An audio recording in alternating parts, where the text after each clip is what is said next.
Welcome to the deep dive. We're here to sift through, well, a pretty big pile of resources today. We've got finance manuals, urban history texts, some cutting edge tech reports, even behavioral psychology stuff.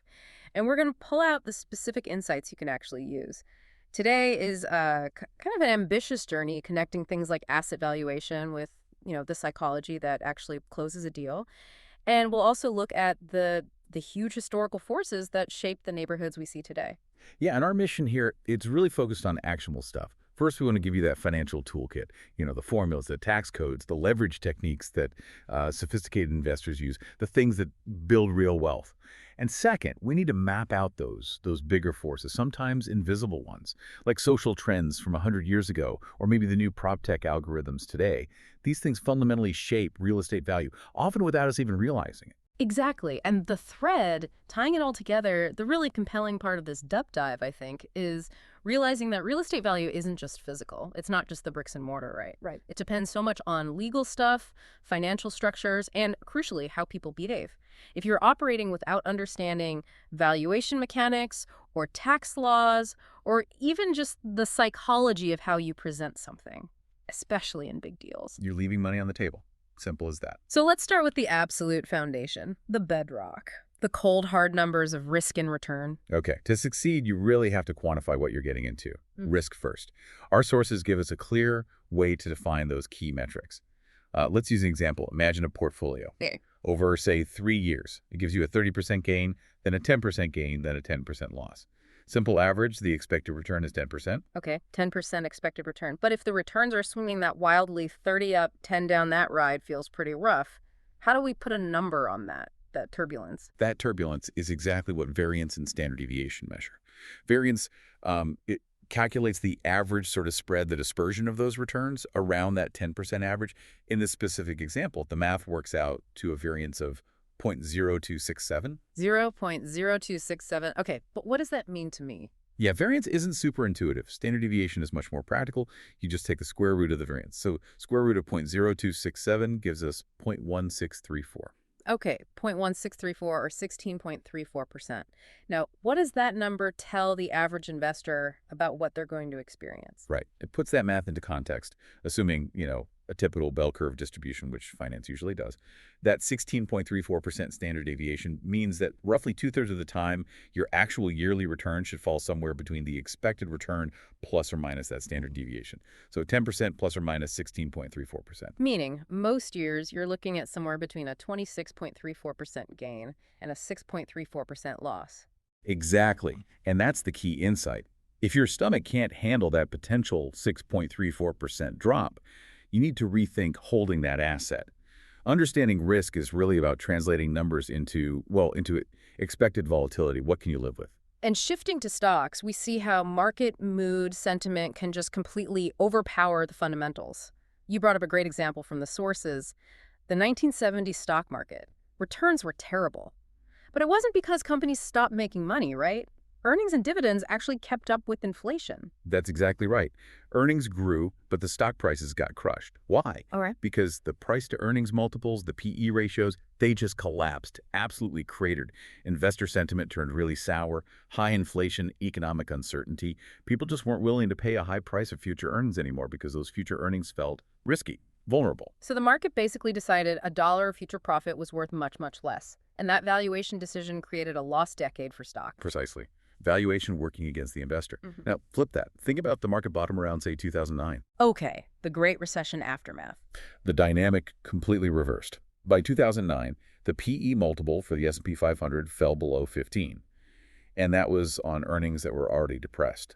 And crucially, the dividend yield climbed to almost 3%. So this shift, stocks getting relatively cheap, paying a decent dividend, it set the stage for amazing returns going forward. Average of 17.5% per year through April 2018, according to the source. It just powerfully shows how valuation multiples, how investors feel about risk, often predict future returns better than just looking at current economic growth.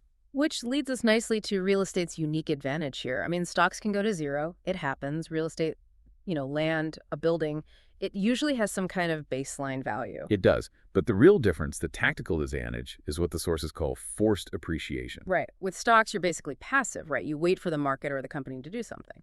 Exactly. You can't exactly call up the CEO and tell them to fix the balance sheet. But with real estate, you can actively, directly increase the asset's income and therefore its value. Forced appreciation is making smart repairs, cutting unnecessary costs, improving management, things you control. And the math behind that control involves net operating income, NOI, and the capitalization rate, the cap rate. This is the absolute bedrock for valuing income property. The formula is actually pretty simple. Value equals NOI divided by the cap rate. NOI is just your gross rent minus all your operating costs before you pay the mortgage, importantly. And the cap rate, that's basically the expected rate of return investors want for similar properties in that specific market. It reflects risk demand. Okay, let's put numbers on that. Say a property makes $100,000 in NOI and the market cap rate is 10%. Value is $100,000 divided by 0.10, which is $1 million. Simple enough. Now, let's say you force appreciation. You get smarter about expenses, maybe find cheaper insurance or manage maintenance better, and you boost that NOI by just $5,000 to $105,000. Keep the cap rate the same, 10%.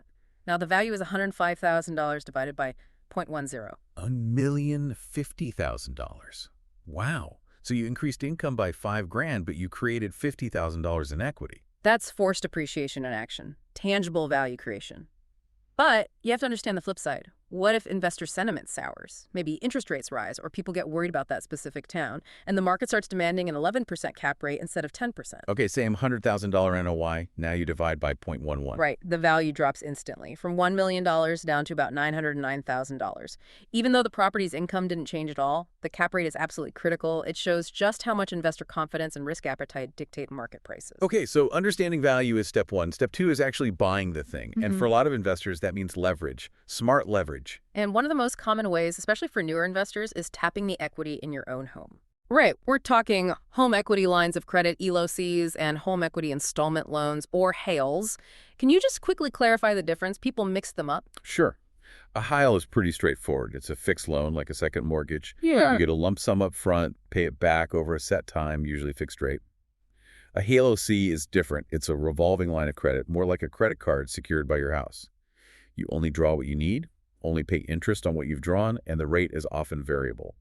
Both let you use your home's equity for, say, a down payment on an investment property, or maybe even fund the whole purchase and rehab if it's a really distressed deal. And the interest rates are usually better than, say, hard money loans because it's secured by your primary residence, less risky for the bank.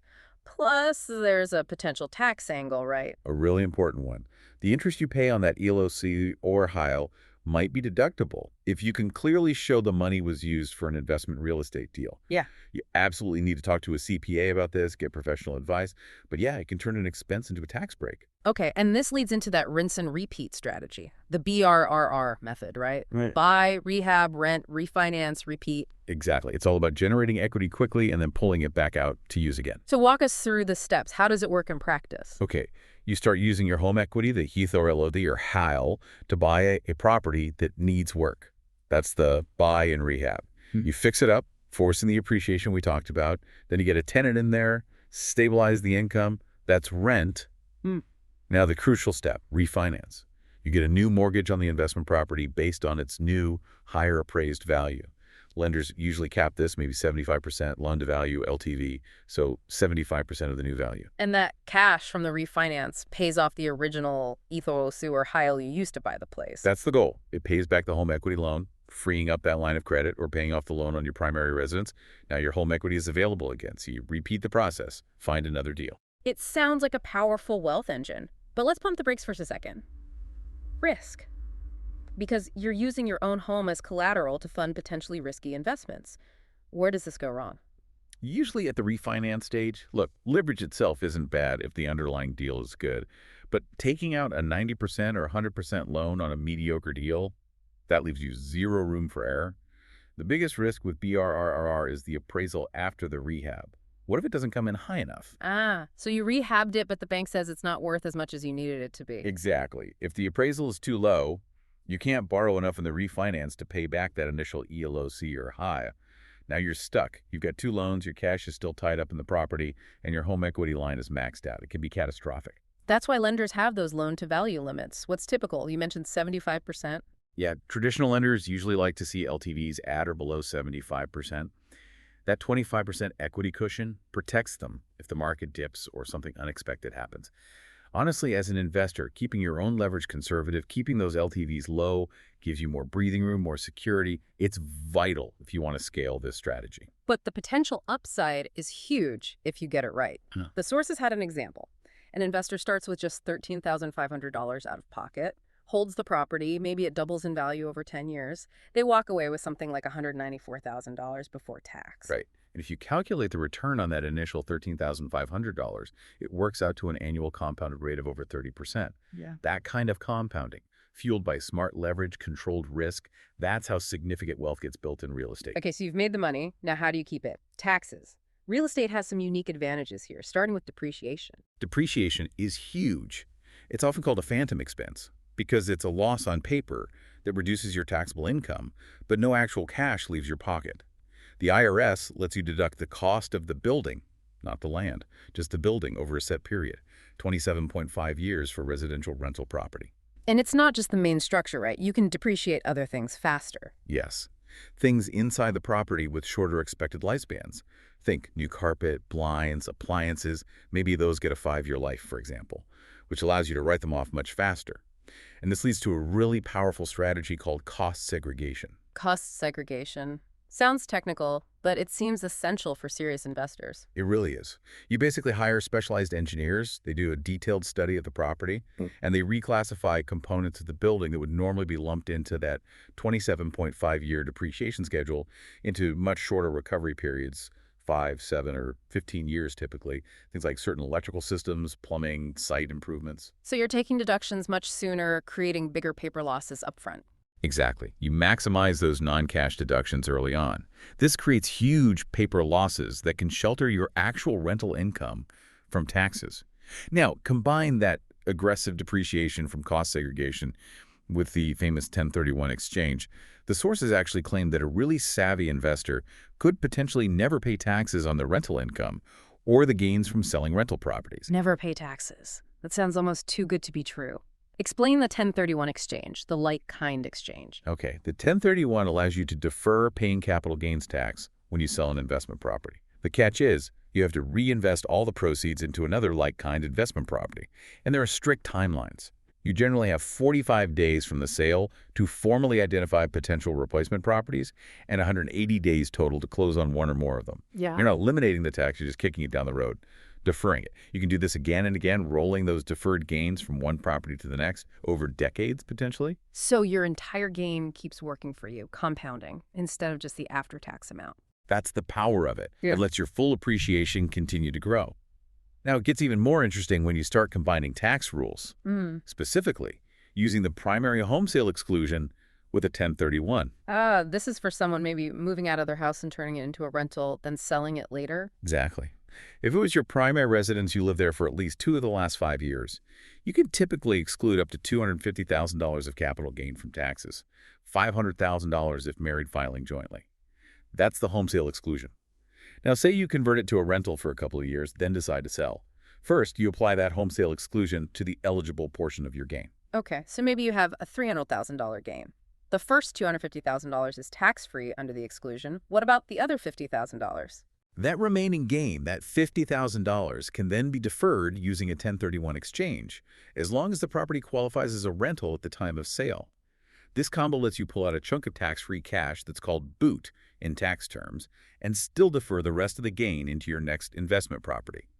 It's a sophisticated move, requires perfect timing, great records, and definitely professional tax advice. But the benefit can be massive. And one last tax point, circling back to BRRRR versus flipping. How the IRS treats your profit makes a big difference. A huge difference. This is about active business income versus passive investment income. If you're flipping houses, buying, fixing quickly, selling quickly, the IRS generally sees that as running a business. Your profit is treated as ordinary income, taxed at your highest marginal rate, plus you get hit with self-employment taxes. That's Social Security and Medicare, over 15%. A big tax hit. Ouch. But what about the income from a rental property, even when you acquired and fixed up using BRRRR? Once it's stabilized and rented out, the income is generally considered passive rental income. And that rental income avoids the extra 15+% self-employment tax. That difference alone is a major reason why many investors shift from flipping to holding rentals long-term. The tax code fundamentally favors holding assets. All right. We've laid down the financial tracks. Now let's pivot. Let's talk about the forces that often get overlooked but really shape deals and values, technology and human psychology. Yeah, real estate has always been, well, kind of clunky, hasn't it? Transactions are expensive, properties are illiquid, hard to sell quickly, and every single one is unique, heterogeneous. Property technology is basically aimed squarely at fixing those inefficiencies. And one big area is property management. It used to be so manual, paper heavy. Now it's becoming data driven. Absolutely. Managers are using IoT Internet of Things devices, sensors. These tools give them real-time info on maintenance needs, maybe detecting a leak early. They track occupancy, how spaces are actually being used. It makes managing properties much more transparent, efficient, and scalable. One person can oversee a much larger portfolio effectively. But the really game-changing stuff seems to be happening in valuation, moving beyond just looking at recent sales comps. This is where it gets almost scarily predictive. Big investors, even appraisers, are pulling in non-traditional data. We're talking about aggregated, anonymized cell phone location data to see foot traffic patterns near retail spaces. Combining that with super detailed demographic info, maybe tenant satisfaction surveys, granular crime stats, you can start to predict which specific block or even which side of the street is likely to see values go up or down soon. Hyperlocal intelligence, it cuts down the guesswork dramatically. It really does. And then, of course, you have blockchain. The potential in real estate is huge, even if adoption is still pretty early. What's the main promise of blockchain for real estate? It's about reducing friction in transactions. Think about title searches, proving ownership. It's slow, cumbersome. Blockchain offers a transparent, decentralized, tamper-proof ledger.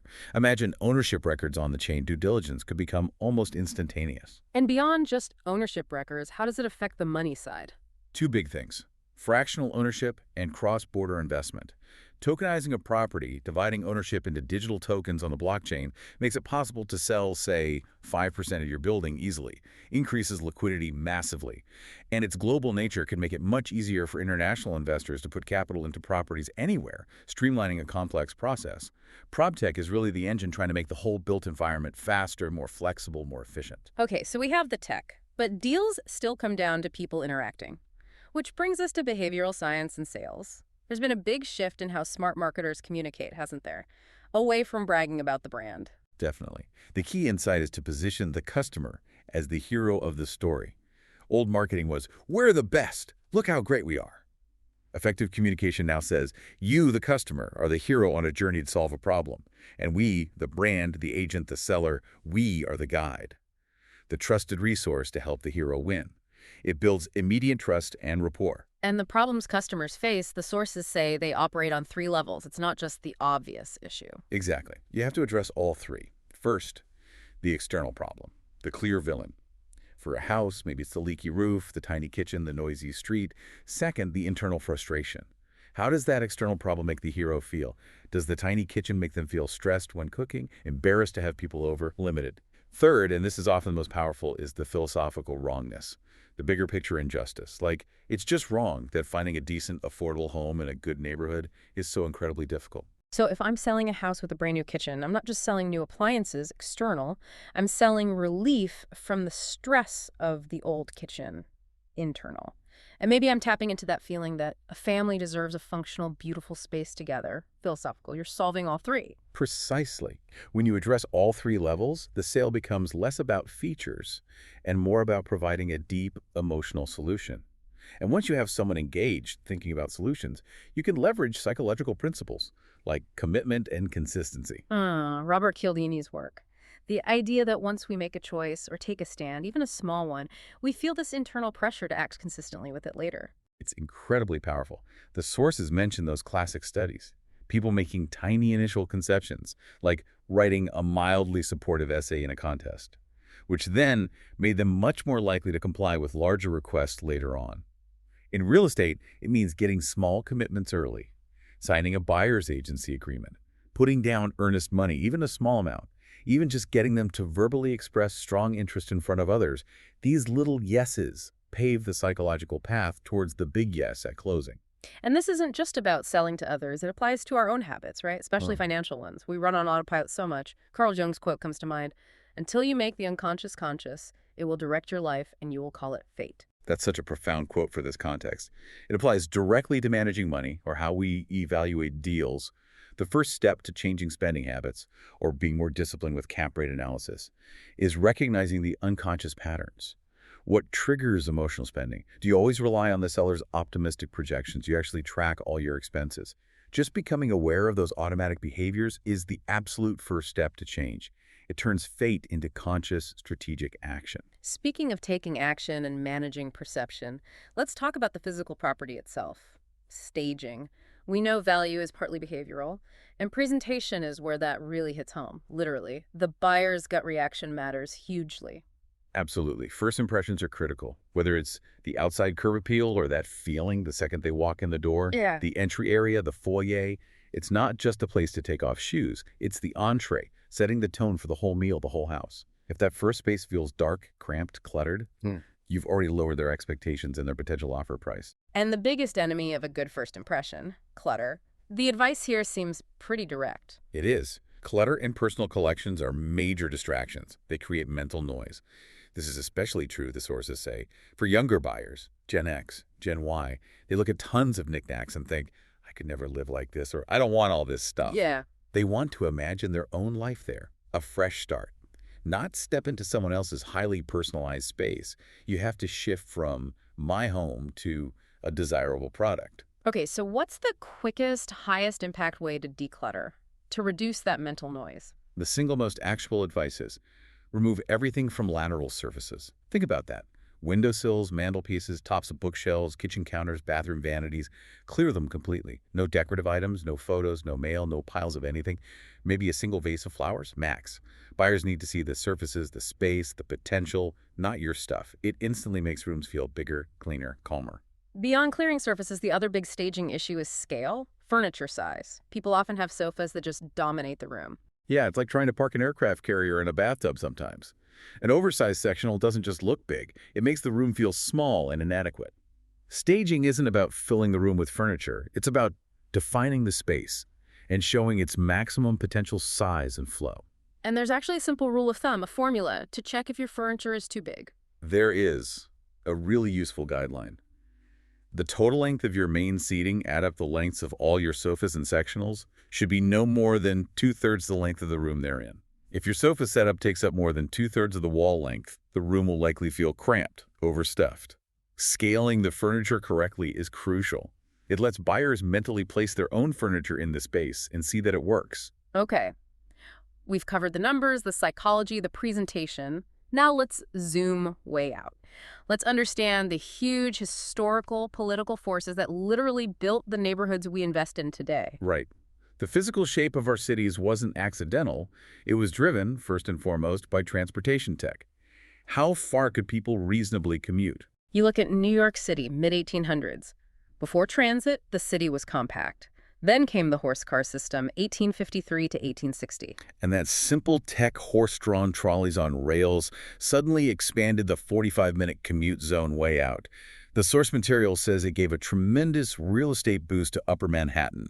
It unlocked land, shifted development patterns, enabled density further out. But the horse car was nothing compared to the car, the automobile. The sources call its impact on cities bigger than anything since the wheel itself. It fundamentally reshaped everything. It allowed cities to come apart, both economically and functionally. You no longer had to live near where you worked. It enabled the massive move to the suburbs, the amount of money spent on roads, the way it changed culture. It's almost impossible to overstate the car's impact. It made the suburban dream physically possible. And as people, particularly white middle-class families, moved out, there was this strong desire to create separate, insulated communities, away from the perceived problems of the city. And tragically, that desire wasn't just individual preference. It became official government policy. We have to look squarely at the Federal Housing Administration, the FHA.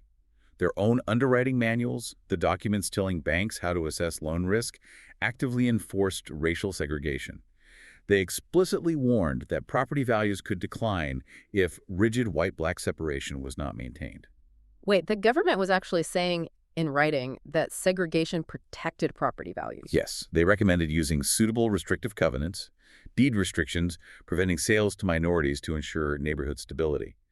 They stated that for a neighborhood to be a good investment, properties should continue to be occupied by the same social and racial classes. This wasn't just local prejudice. This was systematic, government-sponsored redlining that baked inequality into the housing market for decades. And you see the long-term effects in specific developments, like Stuyvesant Town in New York City. Stuyvesant Town is a stark example. It was built with an explicit whites-only policy. A court challenge failed in 1947. Later, laws changed, and they had to drop the official policy. But by then, it was too late. Why? Because New York City also had rent control. The original tenants had incredibly low rents compared to the open market, so nobody moved. Turnover was extremely low. The initial segregated population stayed put for decades, effectively locking in that segregation because market-rate housing nearby became unaffordable. Policy created a near-permanent structure. And these historical layers directly feed into today's housing crisis, especially for affordability, particularly for renters. The situation for low-income renters is absolutely dire. The numbers are shocking.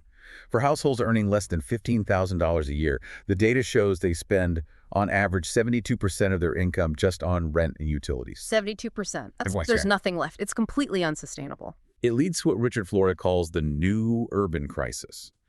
We know that cities, especially superstar cities, are engines of innovation and growth. That clustering of talent is good for the overall economy. But that same clustering force drives intense competition for space, pushing housing costs sky high and creating deep inequality. So the very thing making cities like New York or San Francisco economic powerhouses is also making them incredibly unequal and unaffordable for huge segments of the population. Precisely. Those superstar cities are now the most segregated places in the country for service workers and the working class. Inequality isn't a bug, it's almost a feature of this economic model. And finally, looking at how cities get built, we can't ignore the political dimension. The sheer power wielded by figures like Robert Moses in New York. It shows how power can operate outside normal political channels. Moses's decades of dominance weren't just about personality. It was about structure, specifically public authorities and bond resolutions. He didn't need annual budget approval from the city council for his big projects. He created these quasi-independent authorities running bridges, tunnels, parks. These authorities could issue their own long-term bonds, backed by the revenue they generated, like tolls. So he had his own funding streams, independent of elected officials. Largely, yes. And that gave him immense leverage. Mayors technically had the power to fire him from certain posts, but they couldn't really touch the authorities he controlled. If a mayor tried to remove him, Moses could retaliate, maybe by using his influence with the state government to block funding for other vital city needs. He controlled the infrastructure machinery. And the public mostly saw the results. New bridges, Park's the man who got things done. They didn't see the complex financial and political maneuvering behind it. He became almost untouchable. It shows how these bureaucratic structures can shape our cities for generations. Okay, we have covered a massive amount of ground here, from variance calculations for risk all the way to, well, Robert Moses and FHA policies. It's a lot to connect, but for you, the listener, the investor, the key takeaway really has to be about integration. You need the financial rigor. Know your cap rates, understand LTV risk, master those tax strategies, cost segregation, the 1031 exchange. Those are crucial for keeping your wealth. But as we saw, the numbers alone aren't enough. Value is so much about behavior perception. Remember the staving advice, clearing those lateral surfaces. Simple, but it changes how buyers feel. Remember the psychology of commitment. Get those small yeses. And always, always verify. Use data. Tools like Rentometer maybe. Don't just trust optimistic projections. Treat investing like problem solving. Keep learning. Which brings us right back to where history meets the future. We talked about that history of systemic segregation, literally written into FHA policy, redlining, restrictive covenants. Now, today we have prop tech using incredibly granular data, cell phone locations, demographics, crime stats down to the street corner to predict value shifts. So the final provocative thought we want to leave you with is this. Given how powerful these new digital tools are, and given that history of policy-driven segregation, what safeguards, what accountability mechanisms do we need right now? How do we ensure that these incredibly efficient prop tech analytics don't just end up creating a new, faster, more data-driven version of redlining and social stratification? That's a critical question to wrestle with as this technology continues to evolve. Thank you for joining us on this deep dive today. We look forward to digging into the next set of sources with you soon.